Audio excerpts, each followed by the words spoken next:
So ngayon ay masasabi ko na kahit hindi gayong kagandahan ng ating kulungan, ay basta ayos ang ating pag-aalaga sa ating mga hayop, sa ating mga baboy o anuman, ay ibibigay sa atin yung magagandang anak at kita.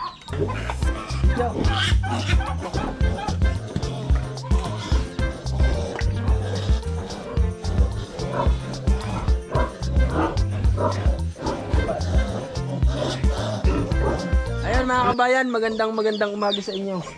Ay kumusta ganyan yung mga alaga? Kumusta kayo dyan? So ngayong umaga ay pa 28 days na ng aking mga big naray, kaya naman iwawalay ko na dito sa kanilang inahin.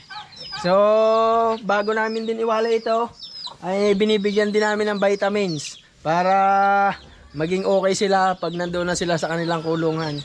So ngayon ay ilalagay ko doon sa walayan, doon sa ilalim.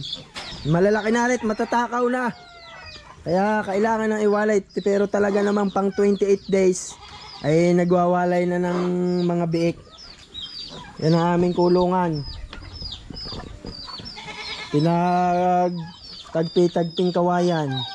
Pero ayos na ayos dahil kahit ganyan tagpi-tagpi ang kawayan, tagpi-tagpi ang kulungan, yung anak ng aking inahin ngayon ay 14. Kaso nga sinamampalad yung dalawa na ipit. So ngayon ay masasabi ko na kahit hindi gayong kagandahan ng ating kulungan, ay basta ayos ang ating pag-aalaga sa ating mga hayop, sa ating mga baboy o anuman, ay ibibigay sa atin yung magagandang anak at kita. Iya't kami magtutulungan ng tatay para mahakot ko na rin sa ilalim doon. Hindi pa na akin munang sasarahan. Ito mga kabayan, at dito natin ilalagay, dito natin iwawalay doon sa pinag-alsan ng ating mga biik na nabenta na. So ito ay aming paanakan. So ngayong buwan ay wala pang mga anak, kaya ito muna ang aming pagwawalayan. So sa susunod na buwan, sa mga darating na buwan ay yung nasa dulo ang mga anak. So mga 2 linggo lang naman iwawalay aray, at meron na rin bibili pag may awaan Diyos at may magkakagusto. At lilinisin ko muna. Ito naman, yan lamang ang aming sara ng pinto. Yan, kahoy na nilagay lamang at kawad. So wawalsan ko na rin ito, yung loob.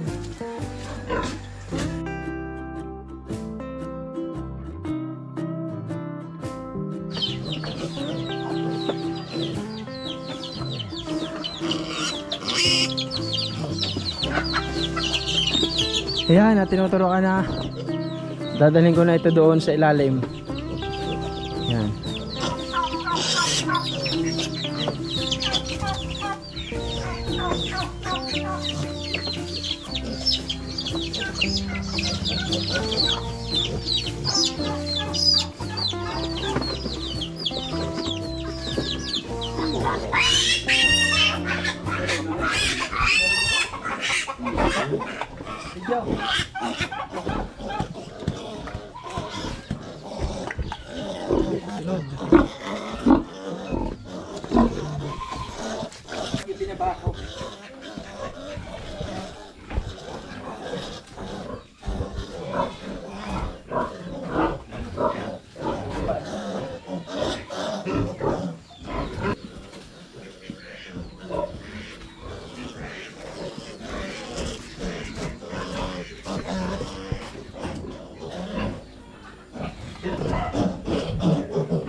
Tapos yan mga kabayan, ang aming painuman.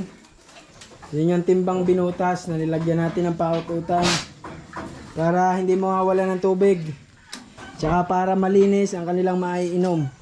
Ari pa ang ating ilalagay ang ating pakain sa kanila. Hawak eh. Hawak, makita yan.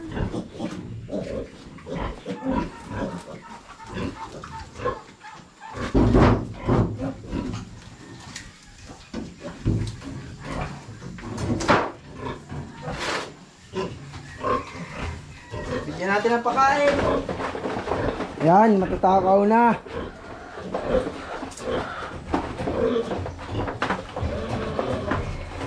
Ano rin? Walsan ko lang.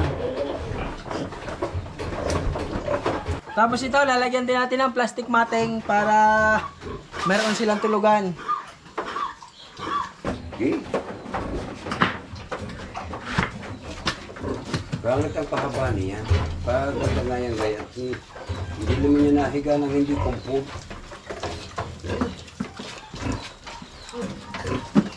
Yan. Ayun na. Ipahigaan na. Para maiwasan din natin sila ilamigin. Sige, ito, lalagyan na natin ng tubig yung kanilang painuman. Pakita mo. Pakita mo.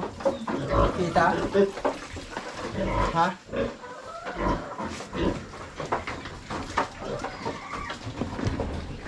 Testingin natin kung may itutulo na. Yan. Ugasan muna natin ng kaunti. Nalabasan ng kaunting tubig para ari, nagamit na rin doon sa nakaraan. Ayan.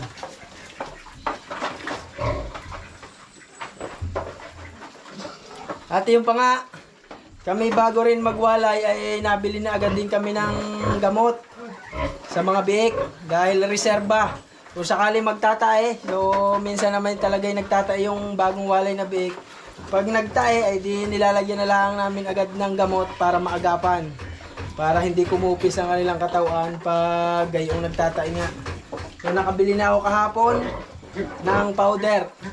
So nabili na nga agad kami dahil alam na naman namin yon dahil sa dami na namin naalagaan na biik ay iyon at iyon pa rin ang aming ipinapainom, sinasama sa painom pag nagtatae yung biik. At ito pa mga kabayan yung aming itinuturok sa aming bagong walay na biik. Binibigyan na agad namin ng vitamins. Yan hindi sponsor.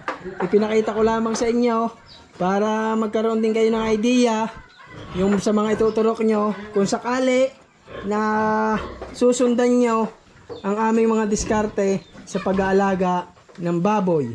Yan. Tinuturokan namin kaagad ng bio-catalyze. Ewan kung tama ang aking basa. Yan. At sa mga susunod na linggo, abang-abang tayo kung mamamagkano sila. Yan. So ayan mga kabayan, ay magkano ba sa inyo ang bentahan ng biik sa inyo diyan? Dahil din sa amin ay meron na akong nababalitaan na nasa 4,500 na ang isang biik. So nakapagbenta nga kami noong nakaraan ay medyo mababa dahil nga yun ang kalakaran. So ngayong nakalipas ang isang linggo nung kami makapagbenta ay nabalitaan ko na 4,500 na daw ang isang biik. Yun, awa naman ng Diyos, inataas ng pakaunti. So kailangan talagang tumaas dahil yung mga pakain ay napakamahal. So yun lamang.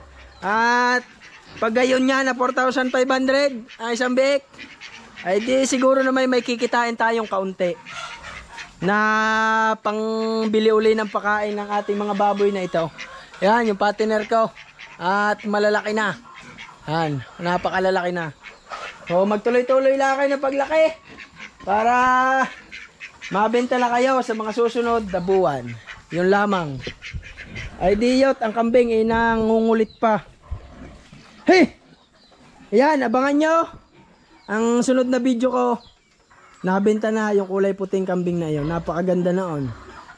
Ay di, hanggang dito na lamang ang video ko. Kagigising ko nga lamang kanina ay nagwalay kaagad.